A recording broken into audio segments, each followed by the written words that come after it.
Hi everybody, welcome to another edition of the Sunday Drive. The Sunday Drive is sponsored by Midtown Mattress and Home Furnishings in beautiful downtown Lindsay. So next time you need something for your home, please check out Midtown Mattress and Home Furnishings downtown Lindsay. Okay, today we are going to be speaking with our mayor, Mayor Doug Elmslie. Thank you for doing this, Mayor. And we're going to talk to him a little bit about 2025, what it's looking like for the city of Kawartha Lakes, what are some of the challenges that we're going to be facing, and we're also going to talk to him about how he got into politics, why he got into politics, and a whole lot more. So sit back, relax, and enjoy the Sunday Drive.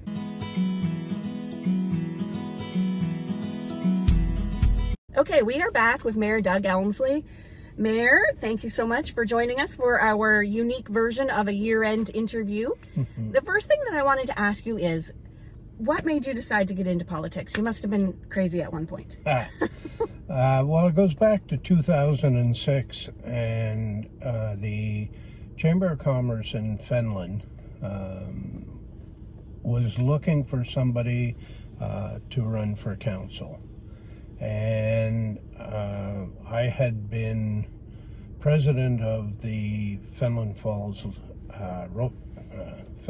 Curling Club, and we had been successful in getting a grant, and we'd been successful in doing some renovations to the building that kind of turned it around, and we got more members, and some of the people there thought that I might be a good person to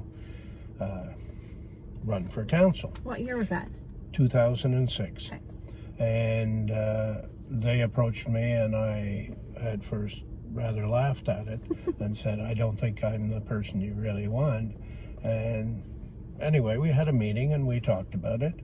I went home and my wife said to me, well, listen, Big Mouth, you're always complaining about things that you read in the paper, and you're always critical of these things. Here's your chance to get involved. So I said, well, okay, if you feel that way about it, I guess I'll get involved. So I agreed to run, and met some great people, and got elected every term since. And this is my 5th term on council, and of course my first term as mayor. So you were a councillor when we had, at first it was 16 wards, right? That's correct. And then it went down to 8 wards. What's the major difference between having half the wards that we used to have? I think it makes things work more efficiently from the point of view that staff now only have 8 councillors to deal with. That's true. So it means that they're the number of people who are coming to them for answers to questions or help is cut in 2. I think also at council meetings, when you have a hot button topic, there are only 8 people who are speaking to it instead of 16, and things flow smoother. The smaller group seems to be more cohesive. There aren't as many factions as perhaps there were in the past. So you feel that it's more efficient, it's better? I do feel it's more efficient, and I don't think we've damaged anything from a democratic point of view. I think that people, the wards at one time maybe had 5,000 to 6,000 people, and now they have 10,000, 11,000 people, which is not unmanageable because most people never contact their councillor. Right. And you mentioned hot button issues, and it's winter time right now. We're coming into the holiday season, and a lot of people are talking about snow plowing. Yes. And we have a lot of roads. We do. I realize that, right? But people get angry when their roads aren't plowed. What are the challenges that the city is facing right now with regards to that? Well, it's early in the season, and there's always a learning curve at the beginning. We have perhaps new drivers on routes. We do an intensive training program for them, but if there's no snow to plow and they're doing the training program, when the snow occurs or inclement weather, then all of a sudden you're thrown into it, and it takes them a while to adapt to that. As you pointed out, we have a huge area to do. I think it's been pointed out on several occasions. When we have to plow snow, it's the equivalent of plowing a road from here to Miami, Florida, and back. Wow. That's about what you're dealing with in terms of distances that we have to cover in the roads in Kawartha Lakes. We also have challenges around how long people can work. For instance, a driver can drive for 14 hours and then he must have 8 hours off. And we don't have two shifts. We have the people who plow. And remember, those are the same people that are working in the summertime, filling potholes and ditching and doing those things. It's the same people doing it. We also have contractors that we use for our arterial roads or main roads. And those folks, because they're contractors, they don't have the same restrictions that we do because of union contracts. And also there are provincial legislation about how long people can work. So there are likely to be gaps when we don't have coverage in a particular spot. I think our people do a very good job. They're committed. We have in place a system where people can call in, and they may not get called back right away, but that doesn't mean the problem's not being addressed. What it means is everybody's busy and they're trying to solve these problems and get the roads cleared.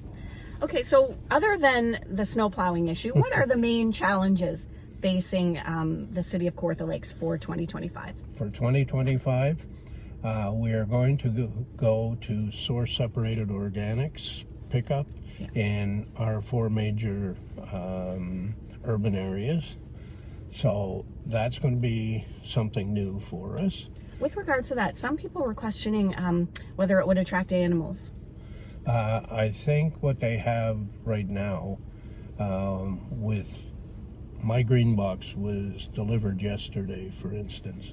So it's something you can keep in your garage or inside, and you only put it out when they're picking up. Okay. So hopefully that's at a minimum. I think that that's going to be one of the challenges. As people saw when they watched the budget, the cost of policing is going up. We have addressed it in the budget, and we'll keep an eye on it, and hopefully that the costs will stabilize over the next period of time, that this was a blip. So that'll be another challenge for us. Right. Also, we continue with our short-term rental program. We've had the first year, which was reasonably successful as far as we're concerned. And the second year, we will expand the number of short-term rentals that are licensed. So we'll keep doing that. That's another challenge for us. We're also, Deputy Mayor McDonald is going to be again working on the service issue with various departments, trying to improve our service and make sure that all our residents out there get the service that they need. The service levels are, of course, changing all the time. People, we provide over 200 services. People want more and better services, and that costs money. Yeah, so that's the thing. We don't want to pay for it, right? We don't want our taxes to go up, and I'm one of them too. I'm totally the same. And so am I, but you have to be realistic, and we try and balance that. So there's always pressure, and there will always be pressures on our budget from various places. I think some exciting things that are happening. The new paramedic building getting started, I think, is going to be a wonderful addition to the city, and it's really going to help things. And we continue with our roads program. As you know, we're spending $128 million on capital in 2025, catching up on those projects that we deferred when we were in COVID. We're almost up to date now. After 2025, I think we will be in very good shape. And we have more roads in 2025. I think we're spending $53 million on our roads next year. Let's go back for a minute to the paramedic building, because I know some people are upset with the amount of money that is going to cost, and it is an awful lot of money. It is. Personally, I don't believe it. I don't think we go from 19 million to 50 million. And when I questioned the consultants at the time, they did allow that they have used a contingency fee of 30%, which is, in my opinion, unusually high. I think we usually have about 10 to 15% as a contingency. So my belief is that building is going to come in probably around, instead of 50 million, the mid-30s will probably be where it is. I think the reason they used the figure they did is they don't want to have to come back to council and ask for more. So they included a contingency which would allow them some latitude. But I really believe that we will do it cheaper than the 50. But that's still a lot of money to most people. Absolutely. It's a huge amount of money. But the paramedic group is so split up in this area that we needed to do something in order, and it's also going to be a training center, and we're going to see what other things we can do with that building to consolidate and become more efficient. We missed out on growth. Growth is of course with us. We see all the things being built and happening, and we're working to make sure we have the infrastructure in place, and that's part of our capital program as well. I didn't want to let this pass without mentioning growth and the amount of effort that's being spent to make sure that we do it properly. Yeah, and that's a good thing, I think, right? Because was that not part of the budget where we had a bit of a surplus because of the growth? We did. I wouldn't say we had a surplus. What we did was we had increased revenue from taxation because of the growth, which offset some of the other pressures, but not completely. I hope everyone stays safe. I hope that they have a great Christmas and New Year's and holiday season.